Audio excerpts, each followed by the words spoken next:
Affaire Galdi Maurice, CPM 13 Burel 575, contrôle rente pour Aurore Malouane et les deux tordus comme elle.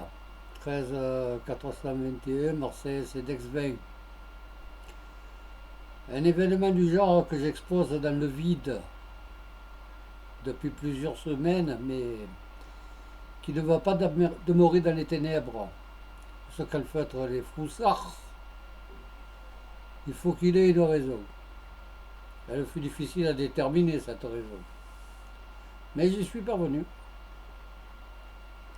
Ce ne peut en aucun cas être un jeu incitatif entrepris par trois cinglés de la CPM. Il risquerait gros, non? D'autant plus qu'il est bien précisé sur leur requête qu'ils agissent en qualité de délégués de leur direction générale. Ils ont des ordres. Et la direction générale va cracher qui lui en donne l'ordre. Mouton voué de naissance à l'abattoir ne prend pas trop ces mots au sérieux que j'écris. La pauvre bête est habituée à ne bêler que dans le vent et ferme vite sa gueule quand il faut l'ouvrir. Donc, on écarte le jeu de cinglé. J'aurais commis une faute grave, genre faux document, fausse déclaration, que sais-je. Ils avaient pour demander réparation les tribunaux. Et en octobre 2019, jamais n'aurait repris le paiement de ma rente, et cela durant 17 mois jusqu'en 2021 et la dernière requête d'Aurore Malouane. On écarte cette thèse également.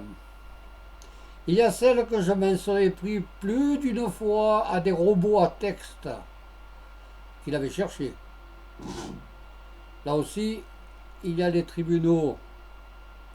On ne monte pas un coup tordu de ce genre pour venger des robots à texte d'autres administrations.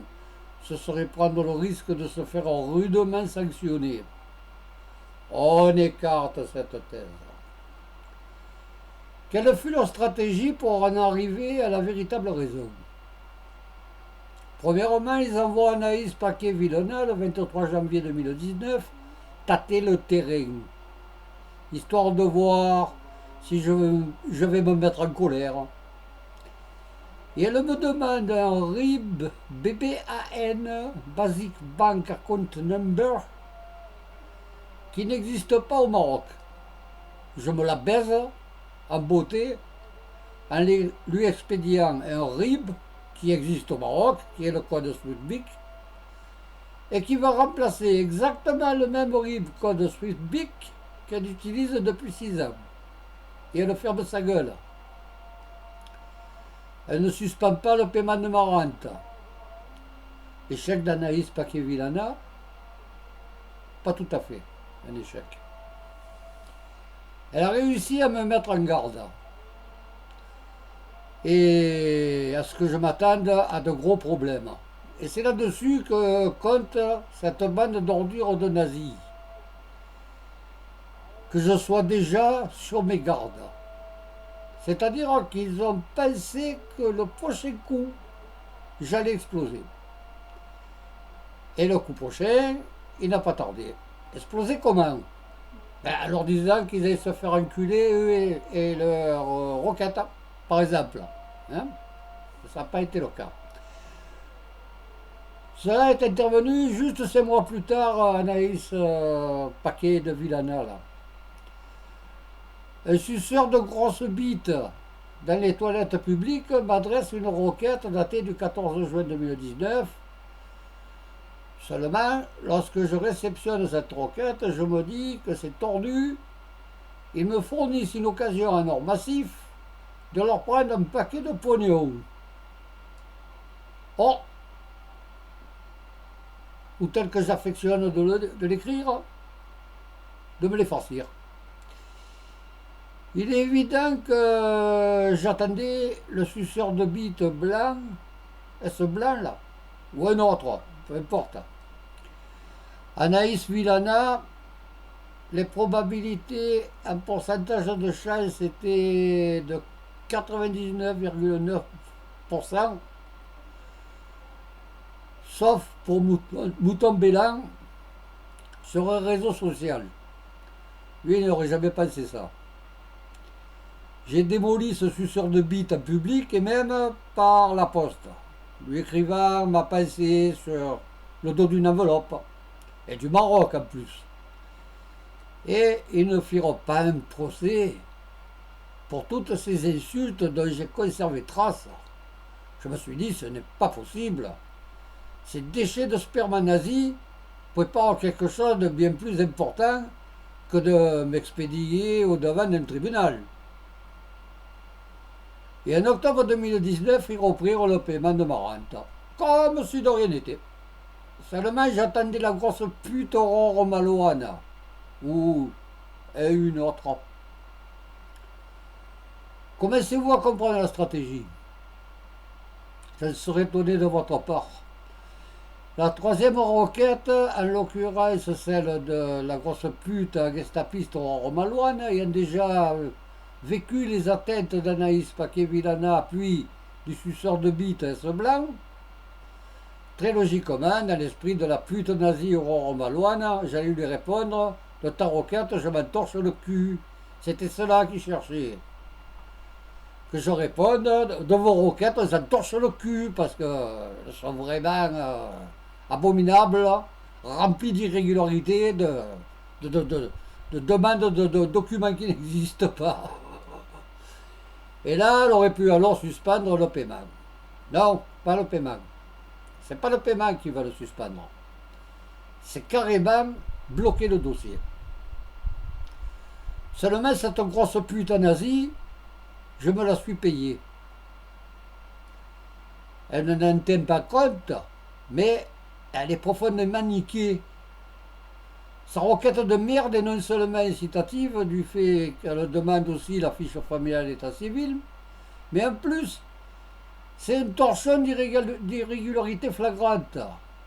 Déjà de par le décret 2012-77 du 26 décembre 2000, ce n'est pas l'extrait de naissance qui remplace la fiche familiale d'état civil, c'est la photocopie des pages du livret de famille.